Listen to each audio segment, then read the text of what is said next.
Good afternoon, everyone. For those of you that don't know me, my name is Toby.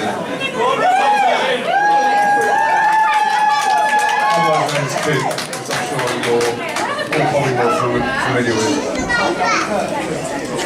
I'm one of the honoured three that Daniel has kindly chosen to be his best friend today. And I sit alongside Voicey and Lex to join me up here. Firstly, on behalf of the three best men, I would like to thank the bridesmaids and the bridesmen today for doing such an amazing job in supporting Amy and for getting her here on time.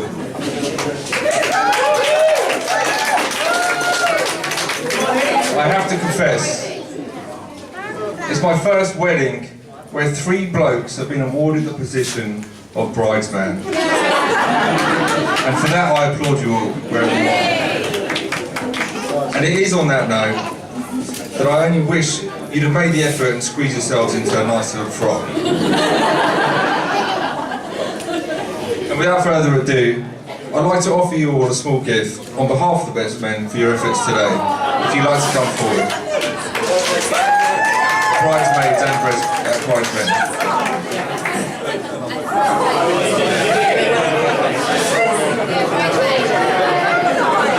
Please feel free to open them in front of everyone. That means you need to open them and put them on.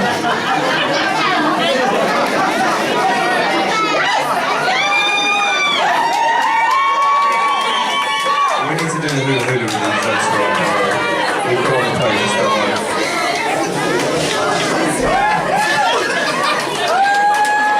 Good job.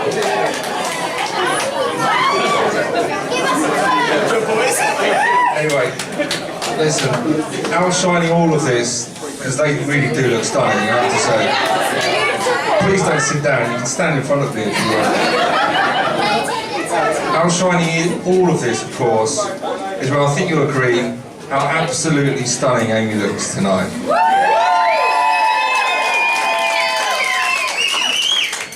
Amy, you look as amazing as the first day that Dan started vaping around behind you all those years ago. And as for Daniel, well, what can I say? Thanks for turning up, mate. Now, much I'm sure to all of your disappointment, I'm not going to spend the next few words berating Dan.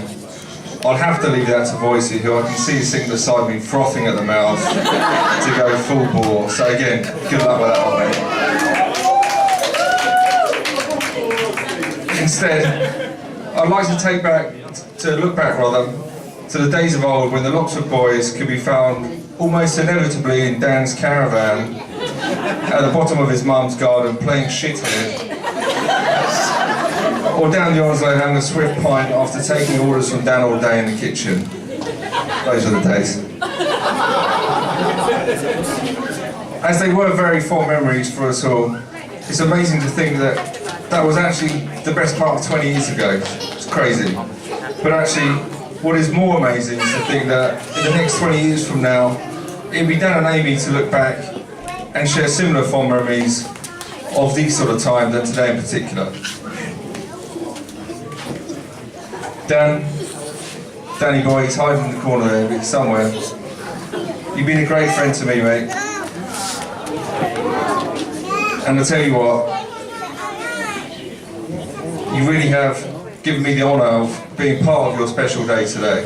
And anyone that spent time with you both knows how great you are together. Despite the fact you are massively punching.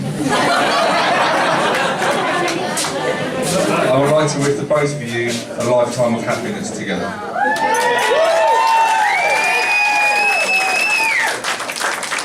And before I pass the mic to Lex, I'd just like to ask you all to charge your glasses, be upstanding,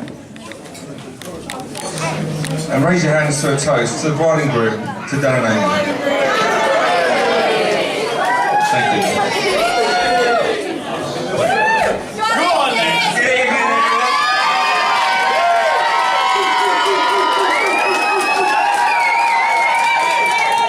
My name is Lex, and I've known Dan for most of my life.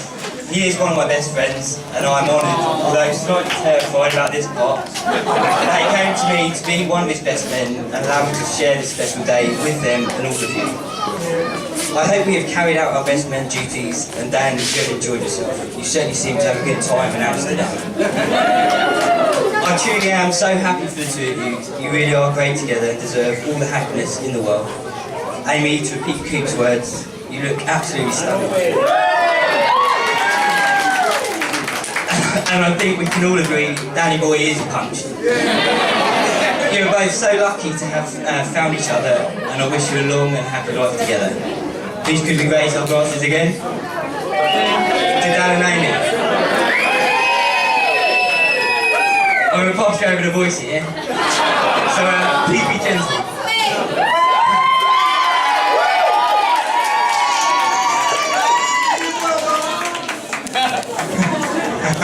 Look at his face.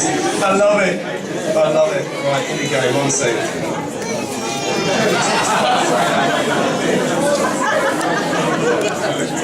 Okay. So here we go. The part you've all been waiting for.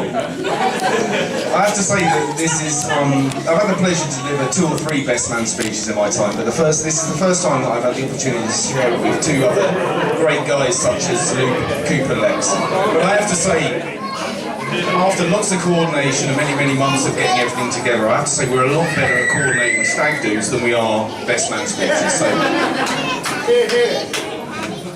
exactly. Enough said. Right. So, I know it's only too well my duty to stand up here and absolutely ridicule the group, have Gary wanting to beat into within an inch of his life, and Amy question the decisions that she made earlier today. But I have to say, when I kind of reflected on the task before me, every single terrible story I could think of, I was either the root cause or very, very heavily involved. So I'm not prepared to stand here in front of you today and tarnish my impeccable reputation. As you all know, Dan is not the best person at proactively keeping people informed of the latest news. But after spending a whole week with him last year fishing at Abbey Lakes in France in Antarctic conditions with not a lot to talk about because we weren't catching any fish, you would probably all join me in being surprised that when I get home to receive a wedding invitation and him failed to remind me that he's even proposed, let alone they've set a date for getting married. True story, true story. Anyway, after I confronted him about this, I do remember one thing vividly though. He told me that as this was the biggest and best occasion of his life, that he had to select a best man who was worthy of the occasion. And that they had to possess 3 prerequisite qualities. And they had to be intelligent, a great sense of humour, but above all, be incredibly good looking. If you all have a quick scan as I am now, I'm sure that you would all struggle the same as Dan did to select one of his friends who's both smart, funny and good looking. So I can only assume that he picked me, Coop and Lex to make sure all bases were covered. And even though he never confirmed it, I know that Dan doesn't think I'm smart or funny, so he must have picked me for my strikingly good looks. Joking aside, I couldn't be proud of you to pick me as being one of your best men. The opportunity to spare this extremely special moment with you both today is honestly a complete pleasure. I have to say that we probably all agree that it's been a long time coming, Danny boy, so hats off to you, Amy, for hanging in there.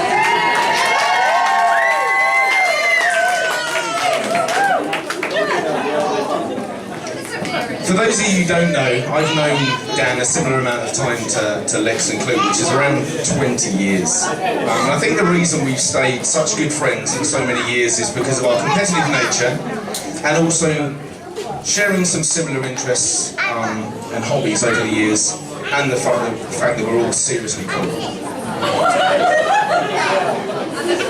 Over the many years we've known each other, I've always thought Dan as a little bit like a fine bottle of wine. Right, that when you first meet him, it's kind of a bit, right? But once you know and get to know him, with the years and years and years you know him, he gets better and better over age. And I'd like to give a couple of examples of that. So I have to say, I remember when I first met Dan around 20 years ago. I used to beat him at darts, pool, snooker and fishing. Everything I turn my hand to, I seem to win. But I have to say, it's less enjoyable now these days because he seems to kick my arse at everything I do. I think another part that reflects upon him kind of growing with age is that if you look at how Dan looks before us today, if you look back 20 years, he wasn't this well-groomed gentleman that we have out before us today. I think you'll join me in agreeing that the best way to describe him, and I remember it vividly 20 years ago, that he looked a little bit like a scrawny ferret. So all I can say is that if his looks evolve as they have over the last 20 years, Amy might have the next Nespresso model on her hands in 20 years to come. So we keep our fingers crossed for that. I think the most important piece, though, that's evolved over time is Dan's choice in women. And I think we'll all agree that he couldn't have picked a more beautiful bride than we had before.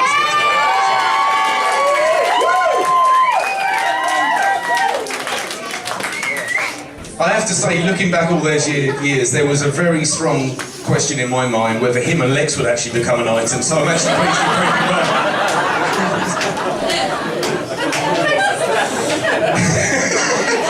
True.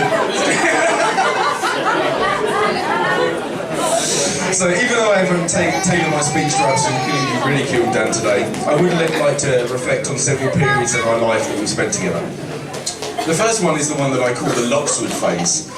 This is where I remember having my first car crash. I'm sure Marie can probably remember it. Outside of our house, my lovely little white Sea Reg Fiesta van that I managed to prang in front of our house. I remember the same as Coop mentioned, being in the caravan, smoking ourselves close to death as soon as Marie's bedroom light went off at night.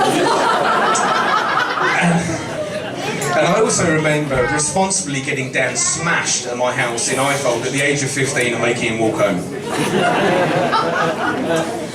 The second phase is what only can be described as full bore.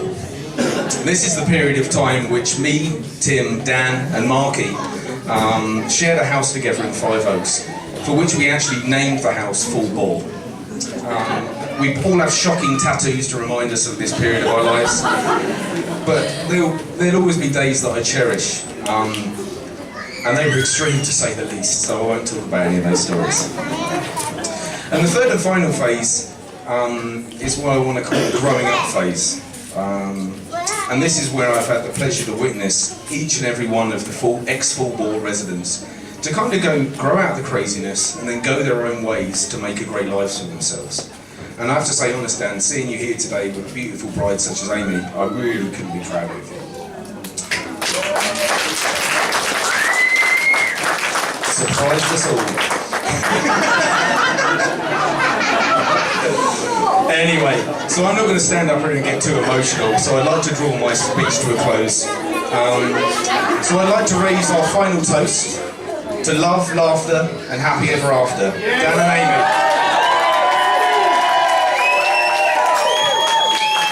It's not my mic, so I can't drop it.